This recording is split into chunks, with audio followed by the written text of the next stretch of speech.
To fluorinate or not to fluorinate? That is the question.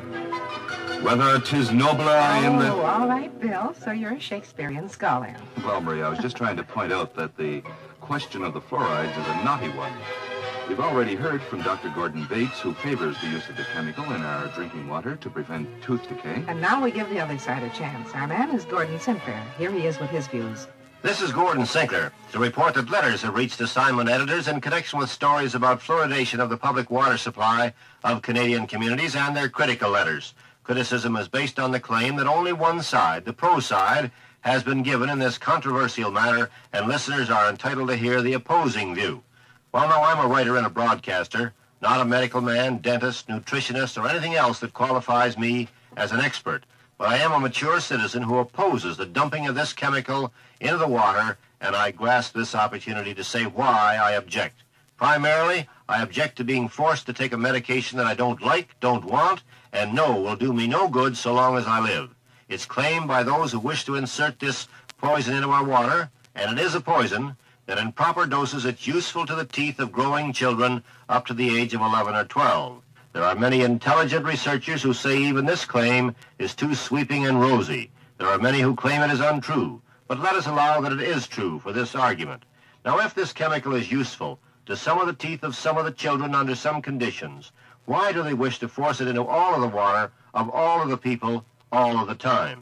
The dose can't be accurately measured because we don't all drink the same amount of water, and we aren't all the same size. Children, in my experience, drink very little water, and yet those who favor this chemical want it put in the water that we use for washing cars or dishes, filling swimming pools, dousing fires, hosing streets, and everything else for which water is used. And so far as my community is concerned, that being Toronto, they insist on doing it without a vote of the people.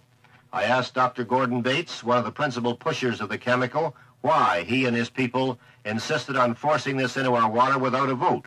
His answer was that a vote would stir up emotions and citizens would not be calm and intelligent enough to mark a ballot. He likened my suggestion to asking a vote on the design of a bridge. If the experts say the bridge is good, we believe them. Therefore, if experts, his so-called experts, say this chemical will not harm adults but will help the teeth of children, then we must accept what they say without challenge. Well, I, for one, refuse to do this.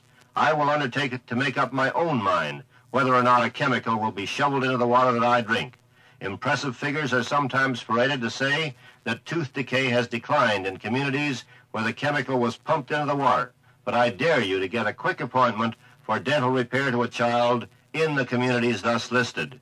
To be personal a moment, I'll be 59 years old in June. I was born in Toronto, have traveled to every continent on Earth, and crossed every ocean except the Antarctic. I've always come back to my hometown with pleasure because I like the taste and the sparkle of our water. And in my 59th year, I have all of my teeth except two. I have never, to my knowledge, used fluoridated water, although I may have been exposed to it in places that I didn't know about. I'm not objecting to sodium fluoride here on the ground that it damages the taste of the water, although many people have told me that the chemical does ruin the taste. I object on the grounds of my rights as a citizen to refuse medicine. I don't want this medicine, and I challenge the authority of anybody to force it on me. You can go to a drugstore and buy a can of this sodium fluoride, but under the laws of our country, it will have to be labeled poison. This is a must. It is a basic chemical used in rat and bug poison. No one disputes that point. No one claims that fluoride is useful to any adult anywhere on Earth under any condition or combination of conditions. They do claim that it is helpful to some of the teeth of some of the children, that it is not cumulative in the human system, and that it will not be injurious. Okay, we're right back to my point, and that point is this. Why, if this is supposedly good to a limited group in the population, is it forced into the water of all of the people all of the time? One of the rights we have to protect is the individual right to take or refuse medicine, and I don't want that right trampled underfoot. Well, that's all from Gordon Sinclair, who normally does only the weather on assignment. Well, thank you, Gordon.